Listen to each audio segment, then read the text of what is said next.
एखादी चूक जरी घडली, चूक जरी घडली काढताना, तर तो म्हणतो चुकलंय बरं का, जमत नाही, चुकलंय बरं का, जमत नाही, माझ्याच्याने जमणार नाही, माझ्याच्याने जमणार नाही, हे कळलं. कळलं म्हणजे माझ्याच्याने जमणार नाही, मला कळणार नाही, हे ज्ञानच आहे. म्हणून ज्ञान कोणत्याही अवस्थेमध्ये असं मागे सरतच नाही. निपटून जे निर्णय तया म्हणणे अज्ञान. आता हे बाजूला काढून जे शिल्लक राहतं, अज्ञान बाजूला काढा आणि खाली शिल्लक राहिलं ज्ञान आहे. वेडपटपणा आहे, वेडपटपणा आहे. त्याला एक दृष्टांत कायम देतो तो पुरेसा आहे. साखरेची साल फेडणे. बस, साखरेची साल काढता येत नाही, आहे तशी आहे, आहे तशी स्वीकार करायला. खडीसाखर घेतला आणि ते बटाट्याचं साल काढायचं घेतात ना, असा अंगठा लावून, ते करायला गेलं, काही नाही उपयोग. बायको म्हणली काय करता? म्हटलं तुझ्यासारखा अज्ञानी नाही मी, साखरेची साल काढतोय. काढा म्हण, काय काढायची ते काढा, फक्त माझी साल काढू नका म्हणजे झालं. पुन्हा मला विचारू नका घरातली खडीसाखर संपली कशी. तुम्ही साल काढत बसा आणि मला शिव्या द्या. कांद्याची साल काढणं बरोबर, बटाट्याची साल काढणं बरोबर, पण साखरेची कुठे साल काढतं का? बिलकुल नाही, बिलकुल नाही. तैसे निपटू. म्हणून अहो ज्ञान कळे रहित, ज्ञान कळे रहित प्रपंच अथवा परमार्थ पाहता तुझा अर्थ असे ना. ज्ञाना व्यतिरिक्त दुसरं काही नाही. याच्यातला मुद्दा पुन्हा तुम्हाला नीट समजून सांगतो विषय संपताना. यांचं काय म्हणणं आहे, हे जग हे माया आहे, हे बाजूला सारून जे खाली शिल्लक राहील तो आत्मा आहे. ज्ञानोबा राय म्हणले तसं नाही आहे. ते बाजूला बिजूला काहीही काढायचं नाही आहे. हे काय तांदूळ निवडायचे नाहीत, खडे काढायचे. हे निवडलेलंच खाली पाठवलंय, कळलं का तुम्हाला?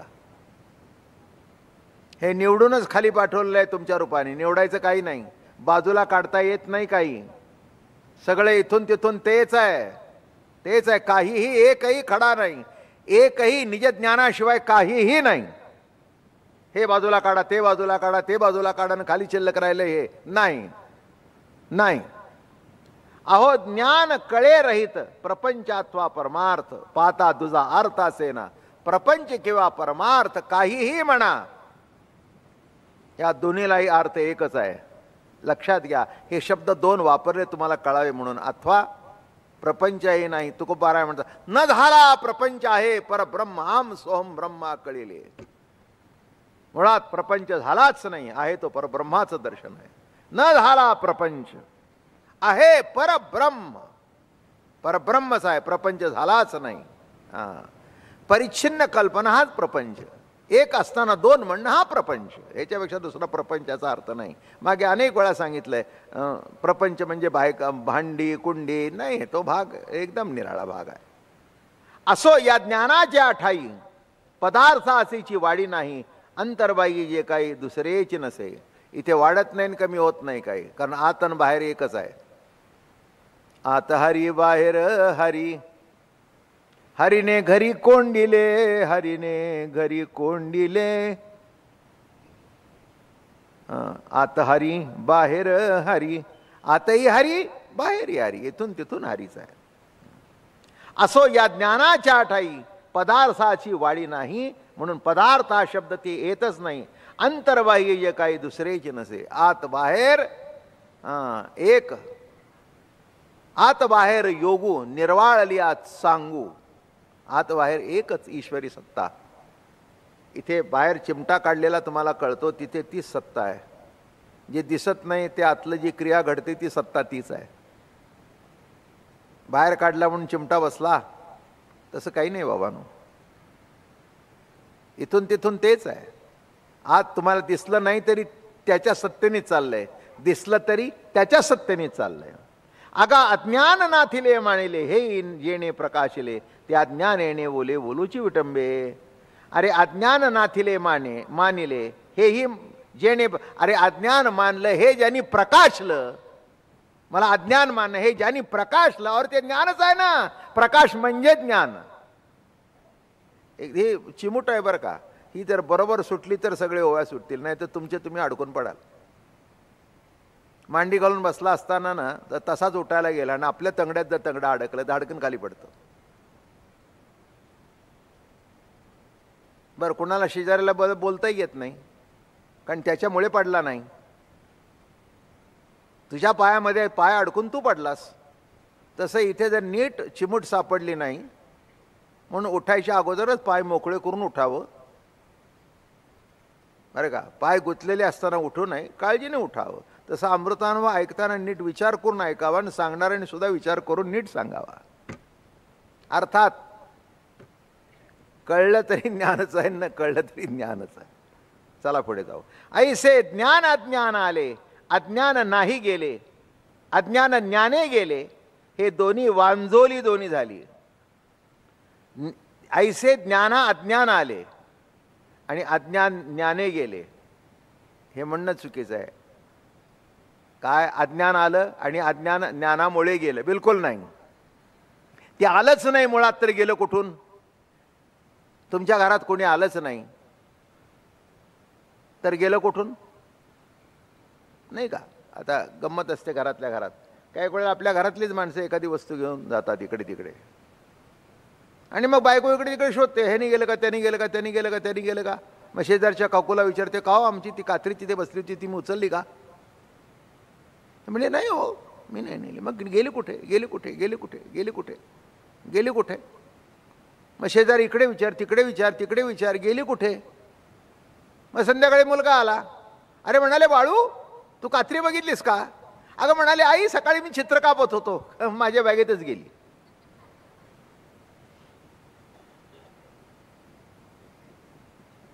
माझं बोलणं कळलं का? आता कोणाला बोलते? मग शेजारच्या काकू तितक्यात याल. बघा मी तुम्हाला वाईट सवय आहे, आपल्या घरात बघायचं नाही, दुसऱ्यावर आळ घालायचं. तसं आपल्या ठिकाणी बघायचं नाही, इकडे तिकडे बघायला जायचं नाही. कळलं? अहो आपल्या ठिकाणी बघायचं आणि इकडे तिकडे बघायचं कशाला जाता? लोकाला देव आहे का नाही हे शेजाऱ्या बाजूला काय विचारता? तुमच्या घरातच कात्री आहे, तसं तुमच्यातच ईश्वरी सत्ता आहे, विचारला काय जाता? कोणाला विचार? कारण कोणी आलंच नाही. माझं म्हणणं कळलं का? कोणी आलंच नाही. तसं इथे दुसरं कोणी नाहीच, तेव्हा येण्याचा सुद्धा प्रश्न नाही, म्हणून जाण्याचा सुद्धा प्रश्न नाही. ओनली मिसप्लेस्ड, म्हणजे इकडचं जे इकडे ठेवायचं होतं ते इकडे ठेवलं एवढंच, याच्यापेक्षा काही मिसप्लेस्ड. तसं तुमची समजूत मिसप्लेस्ड आहे एवढंच, ह्याच्यापेक्षा अर्थ काही नाही. पण नीट शोधलं तर कळेल की तोच आहे. येथे जाणे तोची नेणे, तोची जाणे आता हे के असणे जिने अज्ञान अज्ञाना. महाराज मोठ्या कौतुकाने या ठिकाणी म्हणाले, हे कसं आहे ते मोठ्या कौतुकाने बघा. हे ज्ञान आणि अज्ञान कसं आहे? जिता विद्यायसी अन्यथा बोधा ते गिवसी, तेची यथार्थ बोधेसी निमाली उठी. अविद्या जर असेल ना तर अन्यथा बोध प्रकट करते. म्हणजे अविद्या काय करते? प्रगट जर अविद्या झाली तर काय करते? अन्यथा बोधाते, म्हणजे जे नाही ते दाखवते, अन्यथा बोध. आणि ज्ञान जर मेलं तर त्या अज्ञानाला प्रगट करतं. म्हणून जिता विद्यायसी अन्यथा बोधाते गिवशी, तेची यथार्थ बोधेसी निमाली उठी. आणि ज्ञान ऐसिया असोय जाणपणेचे जरी आहे तरी अज्ञान हे नोहे ज्ञानपणेनी. कुठे आहे अज्ञान? काय हा मोठा ग्रंथ महाराजांनी लिहिला आणि एक तत्वज्ञानाचा कळस गाठला, म्हणून त्यांना सगळं सुंदर दिसलं बरं का. म्हणून ते विरहिणी गाऊ शकले बरं का. विश्वातलं सगळं सौंदर्य टिपत गेले, प्रत्येक गोष्टीमधून कौतुक बघत गेले आणि प्रत्येक गोष्टीमधून कौतुक बघत गेले म्हणून सगळं जगत समाधी होऊन 750 वर्ष झाली. तर आता कौतुकाचा वर्षाव आहे, आता कौतुकाचा वर्षाव आहे. कारण का? कोण कमी का कोण जास्ती, हा श्रेष्ठ का कनिष्ठ, ही दृष्टी ठेवली नाही. सर्व माझ्या प्रभूचं स्वरूप आहे. नाथ अंघोळ करून निघाले होते आणि अस्पृश्याच्या वर्षीतून निघत असताना एक दलिताचं पोर बरं का, असं नागडं उघडं. उन्हाळ्याचे दिवस होते, पाय भाजत होते त्याचे, आणि ते रडत होतं. घर लांब होतं, तिथपर्यंत जायचं होतं. सबंध पाय भाजून निघाले होते. नाथ स्नान करून पितांबर वगैरे नसून असे निघाले होते पाणी घेऊन. त्या बाळाला बघितल्यावर अरे अरे अरे म्हणे, पांडुरंगा, माझ्या पांडुरंगाचे पाय वाचतात रे बाबा, माझ्या पांडुरंगाचे पाय वाचतात ने. हा, तो एवढा मोठा पितांबर, त्यांनीच ते पाय पुसले, त्या मुलाचं तोंड पुसलं, आपल्या हातात जे पाणी होतं त्याच्या पायाला लावलं. आणि मग बघ, अरे कुणा आहे रे, कुठे आहे रे, कोण आहे का नाही? अरे या बाळाची आई कुठे गेली? ती आई म्हणले, हो नाथ बाबा, तुम्ही कसं काय शिवला? अगं म्हणले, देव शिवताना कोणाला विचार करतो का? मग मी शिवताना का विचार करू? हा, देव कुणाला शिवावं याचा कधी विचार करतो का? नाही ना. मग मला काय माहिती कोण आहे? हा, मला वाटलं माझा प्रभू नटलाय, आणि प्रत्येक ठिकाणी मला पांडुरंग दिसतो. त्या बाळाचे पाय भाजलेले मला दिसले नाहीत, माझ्या पांडुरंगाचे पाय भाजलेले मला दिसले. कळलं का चिदिविलास? दुसऱ्या आजूबाजूला लगेच गावामध्ये बोम, नाथाने अस्पृश्याला शिवले, करा शंख. काय झालं? नाही नाही, काय झालं? काय काय फरक झाला? काहीही फरक झाला नाही. नाथ नाथपणाने सगळ्या अनाथांना नाथ भेटला, जीवन कृतार्थ करून गेले. वारकरी संप्रदायाचा आधारस्तंभ गेले. नाथांचा अवतार म्हणजे माऊलीचाच अवतार, बरं का. तो एवढ्या करता घेतला की 13व्या अध्यायामध्ये गुरुभक्ती सांगितली, आचार्य उपासती सांगितली, खूप लिहिलं त्याच्याबद्दल, की माझ्या गुरुचा बिछाना मी होईल, माझ्या गुरुची चादर मी होईन, माझ्या गुरुचं पळीपंचपात्र मी होईन, वारा होईन, अमकं होईन, तमकं होईन, पादुका होईन, हार होईन, गुच्छ सगळं लिहिलं, बरं का. 90 ओव्या लिहिल्या आचार्य उपासतीवर. सद्गुरूची उपासना याच्यावर 90 ओव्या खर्च केल्या माऊलीने. 3 पानं जवळजवळ लिहिली. पण मनामध्ये एकच व्यथा होती की एवढं लिहिलं पण आपल्याला घडलं नाही. प्रत्यक्ष सगुणपणाने दर्शन घडायला पाहिजे. काय ही सेवा लिहिली खरी, आणि ते जे मनामध्ये उणं होतं ते नाथ महाराजांच्या रूपाने जन्माला आले, आणि जेवढं जेवढं ज्ञानेश्वरीत लिहिली तेवढी गुरुसेवा संपूर्ण केली आपल्या अवतारात. म्हणून ज्ञानाचा एका आणि नामाचा तुका अशी म्हण पडली. हां, ते गुरुभक्ती करता सद्गुरूच्या घरामध्ये कोणचं काम करताना कमी मानलं नाही. माझं बोलणं कळलं का? असे म्हणले नाहीत मी गुरुघरामध्ये आलोय ते ज्ञानार्जन करण्याकरता आलोय, बिलकुल नाही, बरं का, बिलकुल नाही. जनार्दन पंतांच्या मंडळींना हा मुलगा आपोआप भेटला. अरे बाळा, नाथा इकडे रे, इकडे जरा ही चटणी वाट, जरा ही भांडी धू, जरा साफ करून घे, हां चल, ते जेवायला बसलेत, माझ्याबरोबर चल. सगळी कामं केली. सगळ्यामध्ये ज्ञानाचं दर्शन होतं. म्हणून बोलता बोलता आठवलं, सगळ्यामध्ये ज्ञानाचं दर्शन कसं घडलं तेवढं सांगतो. माहिती आहे तुम्हाला, पण आता ओघाने आलं म्हणजे पक्क कळेल. जनार्दन स्वामी आजारी पडले. आजारी पडले आणि इतका खोकला झाला, इतका खोकला झाला की आपली मराठीमध्ये म्हणतात शेवटी तो खोकला पिकला. आणि पिकल्यानंतर त्या बडक्याची घाण वास मारू लागली, आणि ते तस्तत ठेवलेलं तिथे तो बडका टाकावा. जनार्दन पंतांना सुद्धा आपल्या थुंकीची वास येऊ लागली. घरातले तर लांबून जाऊ लागले. मग नाथानं हाक मारली, नाथ बाबा, नाथा बाबा इकडे रे. अरे म्हणाले, हे माझ्या बडक्याचे सगळ्यांना वास, मला सुद्धा त्रास होतोय, अशा ठिकाणी नेऊन टाक की जिथे कोणाला त्रास होणार नाही. बर बर बर बर बर बर बर. मग ते तस्त घेतलं आणि घराच्या बाहेर पडले. मग बघितलं, इकडे टाकावं, अरे ते म्हणे मुंग्या आहेत, इकडे टाकावं तिसरं कोणीतरी आहे, इकडे टाकावं तिसरं कोणीतरी आहे, अरे सर्व ठिकाणी सर्व आहे. मग म्हणले आता काय करावं, काही करू नये म्हणले, आपण पिऊन टाकावं. हे ऐकायला सोपं आहे, पण ज्ञान सर्व रूपाने कसं नटलंय ते बघा. त्या बडक्याकडे बघताना बडका म्हणून बघितलं नाही, ते तस्त घेतलं, माझ्या गुरुचा प्रसाद आहे जो असेल तो. आणि प्रसाद म्हटल्याबरोबर कळलं का, बडका म्हटल्याबरोबर बडका होता, प्रसाद म्हटल्याबरोबर त्याचंच अमृत झालं. आणि असं लावलं, लावल्याबरोबर अमृत म्हटल्यानंतर देवांचा हक्क. माझं बोलणं कळलं का, अमृत म्हटलं की हक्क कुणाचा, देवांचा. सगळे देव जमून आले, ब्रह्मा विष्णू महेश आले. ओ म्हणे आमच्याकडे द्या, आमच्याकडे द्या. म्हणले कोण तुम्ही,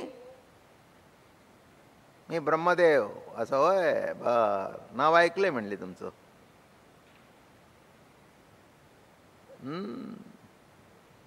भानुदासाचे कुळी महाविष्णूचा अवतार, महाविष्णूचा अवतार. क्षेत्र प्रतिष्ठान, क्षेत्र प्रतिष्ठान नांदे गोदावरी तीर. आणि ब्रह्मा विष्णू महेश तिघही आले. ते म्हणाले आमचा हक्क आहे. अजिबात नाही म्हणे, लांब सरा. आणि ओढाओढी सुरू झाली त्या भांड्याची. आणि गडबड झाल्याबरोबर जनार्दन स्वामी थोडेसे बावरले. ते म्हणले काय इकडे, कोण त्या नाथाला काय करतंय म्हणून आले डोकावतायत. हे 3 देव आणि हे. अरे बाप, जनार्दन स्वामी साष्टांग दंडोत काढला. अरे म्हणे योग काय, आज आपण तिघा आलात, कशा करता आला म्हणे महाराज. काही नाही म्हणाले, हा तुमचा जो शिष्य आहे तो अजिबात ऐकत नाही, भांडतोय आमच्याशी, नाही का. अरे या 3 देवाशी भांडणं म्हणजे हा केवढा मोठा असला पाहिजे भांडण करायला, नाही का. हा, उत्पत्ती स्थिती लय जगाची ज्यांच्या हातात आहे त्यांच्याशी भांडायला उभा राहायला हा केवढा मोठा असला पाहिजे. अरे म्हणाले नाथा काय झालं. नाथाने मान खाली घातली, काहीच बोलले नाहीत. अहो म्हणाले ते तुमचं तस्त होतं आणि ते भांड होतं, ते सगळा बडका घाण सुटली होती आणि याने असं घेतल्यावर तो प्रसाद झाला, अमृत झालं. जनार्दन स्वामी काहीच बोलू शकले नाहीत.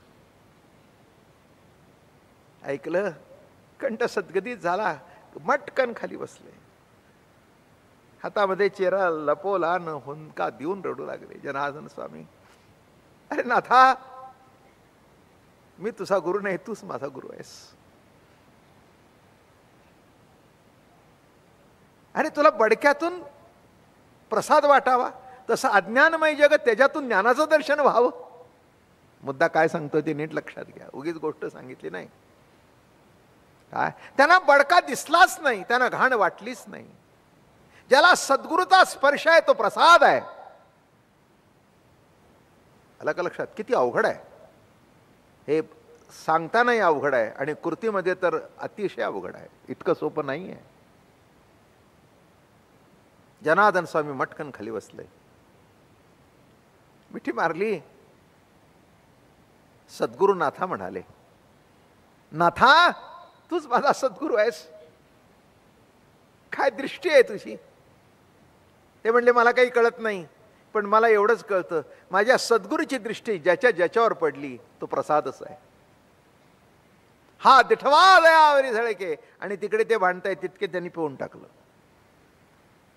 माझं बोलणं कळलं का. हां, तसं जगत तुम्हाला बडका वाटेल, कळलं का तुम्हाला.